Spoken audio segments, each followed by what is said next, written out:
Hola a todos, ¿cómo están? Muchísimas gracias al doctor Mose, antes que nada, por doctor José Migrimano, por invitarme a ser ponente de estas jornadas que están realizando en el Hospital Militar.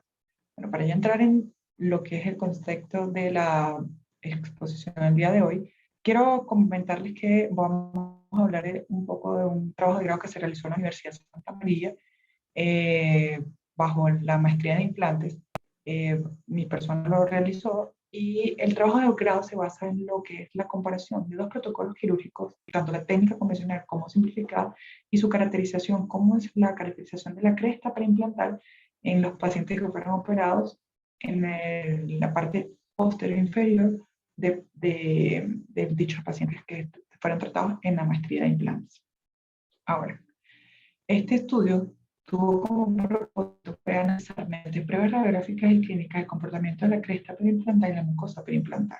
Como vengo diciendo anteriormente, bajo dos protocolos. Se comparó el protocolo de fresado simplificado y el fresado convencional. ¿Dónde que evaluamos? Evaluamos diferentes variables en dicho estudio que fueron el de la cresta preimplantar, la mucosa preimplantar y el dolor referido. De este estudio fue un estudio clínico donde se evaluó la estabilidad primaria y la cresta preimplantar. Se observaron fortalezas y debilidades, ventajas y desventajas de la utilización del protocolo simplificado para observar si obtenemos beneficios en la práctica profesional y los pacientes, con el fin de aportar conocimiento en lo que es la especialidad de la implantología dental.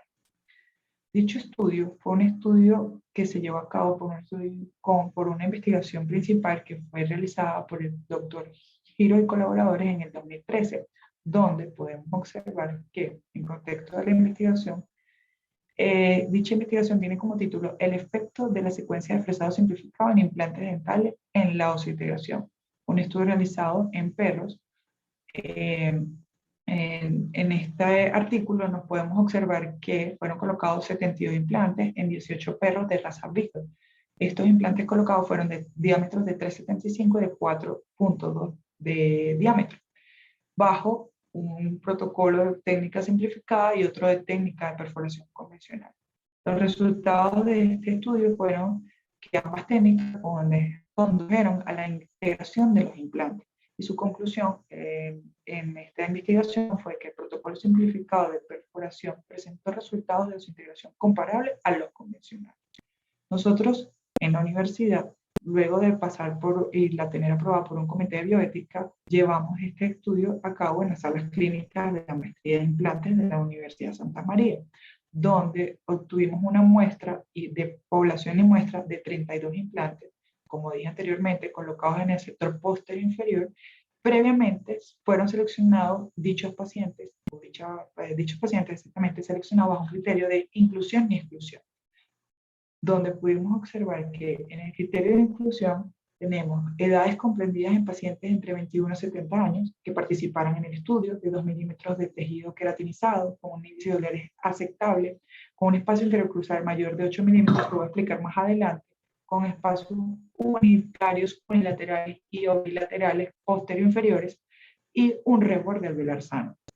En el criterio de exclusión de este estudio no fueron permitidos pacientes fumadores, pacientes con tratamientos con bifosfonato y alendronato, pacientes con enfermedad periodontalmente activa, trastornos sistémicos que no cooperaran, que tuvieran la necesidad de realizarse regeneración ósea guiada o injertos. Implantes post extracción de un diente tampoco fueron admitidos, que se nieguen a participar en el estudio y con espacio interocruzal para rehabilitación protésica menores a 5 milímetros. La recolección de datos de nuestro estudio se dividió en 4 tiempos: el tiempo prequirúrgico, que es el tiempo 0, al tiempo 4, que es el tiempo final, que ya lo voy a ir detallando progresivamente. El tiempo prequirúrgico, el tiempo 0, nosotros obtuvimos un tiempo donde hicimos registros médicos dentales, registros radiográficos, férula radiográfica quirúrgica, exámenes laboratorios preoperatorios, fotografías intraorales, extraorales, y muy fundamental para la investigación, se recolectó grado de dolor y la primera radiografía inicial. Se vale recordar que este estudio fue realizado con radiografías periapicales individualizadas, digitales, para nosotros estudiar los cambios crestales, mesiales y distales de los implantes que colocamos. La individualización fue realizada a través de una técnica de cono paralelo, la realizó la doctora Vilma Jun, mi colega. Tuvimos una investigación en conjunto, ¿ok?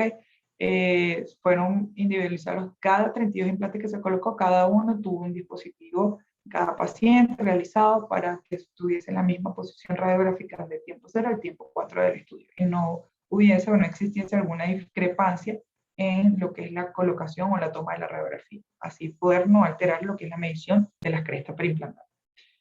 Se individualizó con una técnica, como dije anteriormente, la técnica radiográfica digital. Se usó el radiovisiógrafo, estaba calibrado igual que el aparato de rayos X, una calibración estándar que tuvimos para todos los pacientes. Se realizaron férulas radiográficas quirúrgicas. La férula quirúrgica se utilizó en el momento de la cirugía para evitar o tener la menor índice de error en la colocación del implante. ¿Okay? ¿Qué utilizamos? ¿Qué utilizamos para este procedimiento de investigación? Bueno, fueron utilizados 32 implantes cónicos de conexión interna friccional atornillada. Estos implantes fueron donados por la casa comercial MIS. El modelo de los implantes, muy comúnmente conocido, es el modelo C1. Fueron medidas de 4.2 milímetros de diámetro por 8 de longitud, una aleación de titanio y un tratamiento de superficie de chorro de partículas y grabado ácido. Como dije anteriormente, fueron un implante donado para este estudio por la casa comercial MIS, Venezuela.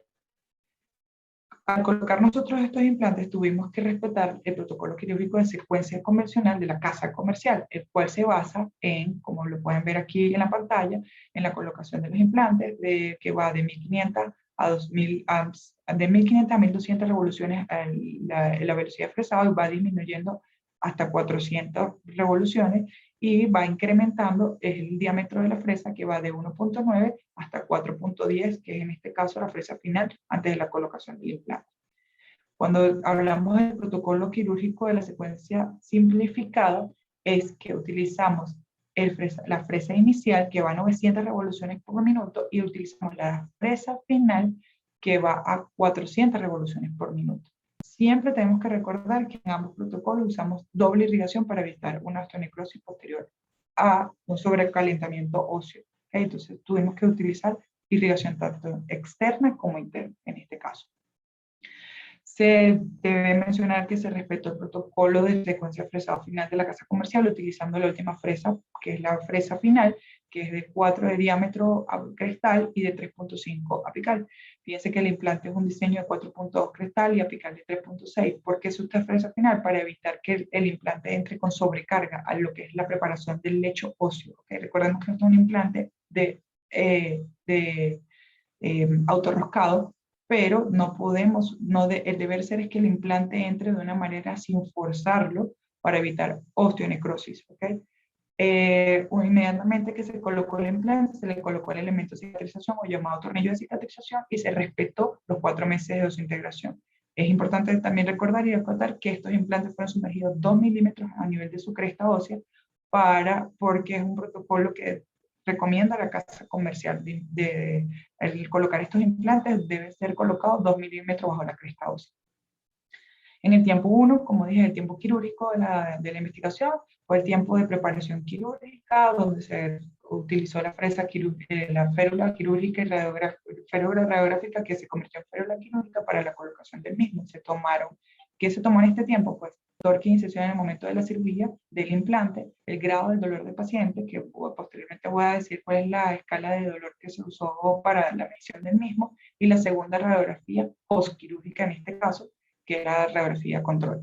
Podemos observar aquí que después de los 4 meses estábamos hablando ya de lo que toca la fase de rehabilitación provisional. Nosotros en la investigación hicimos una rehabilitación provisional de prótesis atornilladas, ¿okay? Para poder obtener el manejo ideal del perfil de emergencia antes de colocar la rehabilitación definitiva.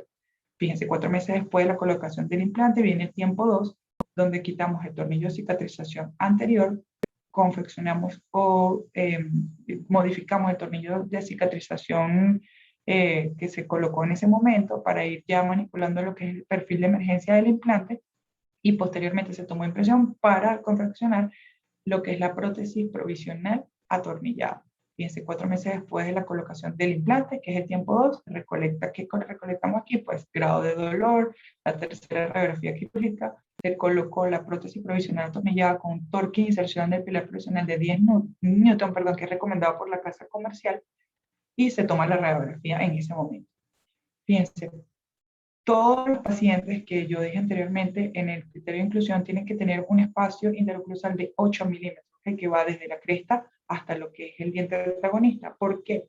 Porque este espacio debe ser respetado para ser rehabilitado con prótesis fijas cementadas, no atornilladas. Si son menores de 8 milímetros, el deber ser es que nosotros pensemos en una rehabilitación con prótesis atornilladas, pero el espacio ideal, según la literatura, recomienda que el espacio ideal para las coronas cementadas, el espacio interoclusal debería ser no menor de 8 milímetros, el promedio de 8 milímetros de altura.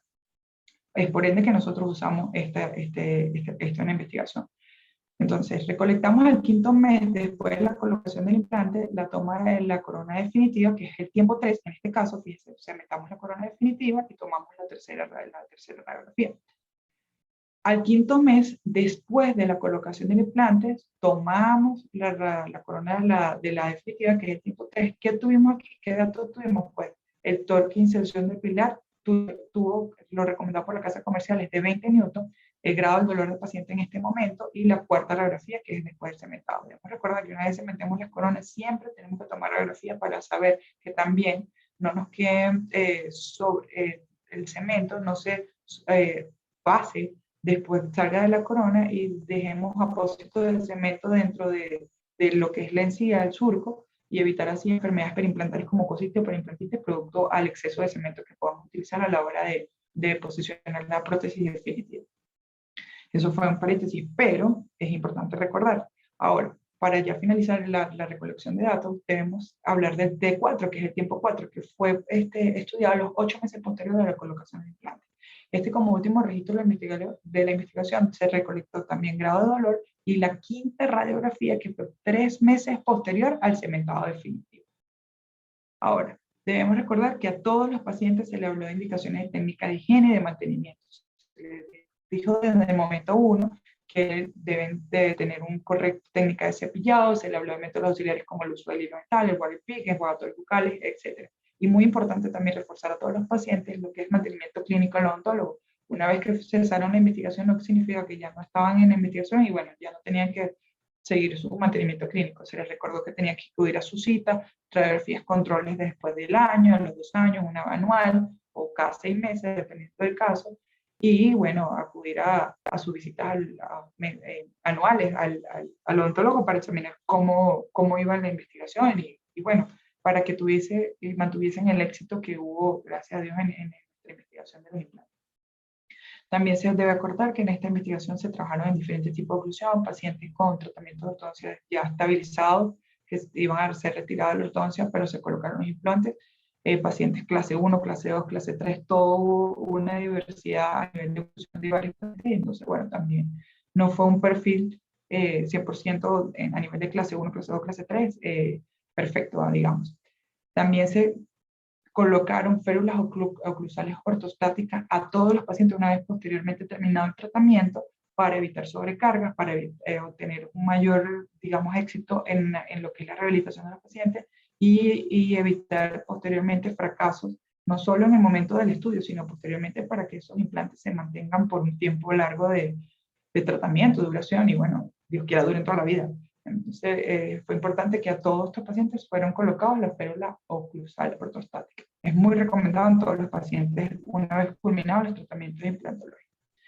Como dije anteriormente, el instrumento que utilizamos para recolección de datos fue el grado de intensidad de dolor, fue una tabla descriptiva, una escala descriptiva que el paciente nos dijo del 0 al 4 cuál era la escala de dolor. El 0 es la ausencia, el 4 es el dolor atroz o el más fuerte. Y en cada tiempo, del T1 al T2, T3, T4, él nos fue refiriendo y nosotros fuimos reportándolo en la tabla de recolección de datos de cómo se sentía en ese momento. Ahora, aquí pueden ver un poco lo que es la secuencia radiográfica del pesado convencional.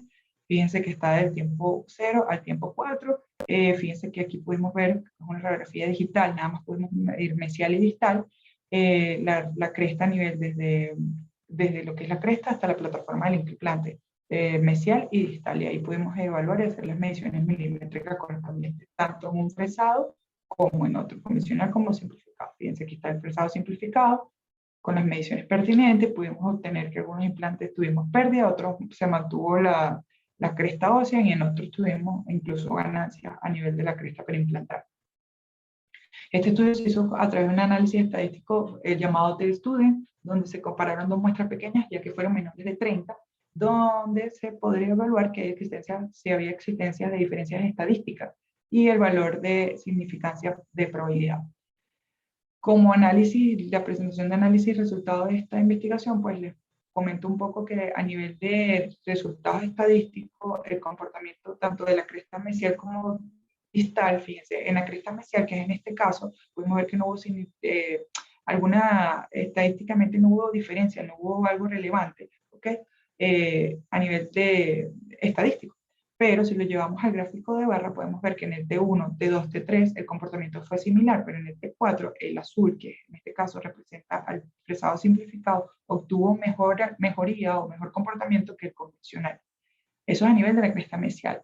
Ahora, a nivel de la cresta distal, podemos ver que estadísticamente tampoco algo significativo, un resultado significativo o diferencias significativas estadísticas, pero si lo llevamos al gráfico de barra, vemos que el comportamiento también fue bastante similar, y en el T4 también pudimos observar aquí que el comportamiento del fresado simplificado superó levemente al convencional. Eso es a nivel estadístico de la cresta perimplantar. Ahora, a nivel de comportamiento clínico de la mucosa perimplantar, podemos ver que eso se estudió clínicamente y pudimos observar que hubo mucositis y perimplantitis en el comportamiento clínico con los implantes que se le colocó fresado convencional. Y en los que se colocó el fresado simplificado, nada más tuvimos presencia de mucositis muy leves en ciertos puntos, y esto fue más que todo por la manipulación de la parte en lo que es las prótesis provisionales, que tenemos que trabajar y recordar que las prótesis provisionales, cuando trabajamos un perfil de emergencia, tienen que estar muy bien adaptadas, bien pulidas, y que nosotros realmente a través de una radiografía, nosotros trabajamos los pilares provisionales. Son pilares, recuerden que radiográficamente se ven radiolúcidos, no radiopacos. Entonces, nosotros no podemos garantizar que en la radiografía el anclaje de ese pilar radioluz, de ese pilar PIC o de pilar provisional, esté correctamente adaptado al implante, ya que no nos arroja una imagen, pues todo se ve radiolúcido en la radiografía. Entonces, por ende, que nosotros tenemos que tener mucho cuidado, porque esto fue lo que nos pudo producir lo que es a nivel de mucositis y perimplantitis en estos implantes que nos dieron falla, que fueron tratados en su momento, como voy a explicar más adelante, y fueron manejados sin ningún tipo de complicaciones posteriores a futuro, en los tiempos más adelante. Pero fíjense, hubo comportamientos distintos. Fíjense aquí en el gráfico de torta, ven que el protocolo convencional, un 57% de los implantes hubo sin lesión aparente, perdón, y en el simplificado hubo mejor comportamiento sin lesión aparente en los implantes, y arrojando pocos casos de mucositis en el simplificado, y aquí mucositis y perimplantitis en el protocolo convencional. Ahora, como última variable estudiada fue el caso de dolor, que leí anteriormente que lo estudiamos con una escala descriptiva. Fíjense que en el tiempo 0 el dolor era 0, en el tiempo 1 el dolor en el simplificado y convencional, bueno, un dolor leve porque era el tiempo quirúrgico, el tiempo donde el paciente fue operado. En el tiempo 2, el simplificado y convencional, hubo, digamos, discrepancias, sobre todo a nivel convencional, porque aquí fue lo que comenté la falla en lo que es la parte de provisional, que hubo molestias. Entonces, obviamente los pacientes reportaron algún dolor leve o moderado en esta zona, y ya fíjense que en el tiempo 3 y 4 fue mejorando porque se tomaron acciones en su momento para evitar pérdida de los implantes y hubo mejoría en el mismo. Conclusiones y recomendaciones, pues quiero decirles que el comportamiento de la cresta perimplantaria en los 4 momentos quirúrgicos en el protocolo con perforación simplificada resultó sus mediciones, si no superior, bueno, igual a los 4 tiempos del protocolo convencional. Realmente no hubo mayor discrepancia entre uno y otro, y se pudieron observar que el remodelado en ambas crestas fue bastante similar, fue bastante bueno. En el comportamiento clínico, pues la mucosa perimplantar, hubo menos complicaciones en el protocolo simplificado que en el convencional, como les comenté anteriormente, en la fase provisional, más que todo por la manipulación del mismo. En la parte de lo que es el diseño del perfil de emergencia, pues tenemos que tener en cuenta todo lo que les expliqué anteriormente con lo que es el pilar provisional. Sin embargo, no se reportó ninguna complicación en los tiempos T4 y T3 en ambos protocolos, y se aportaron bastante similares.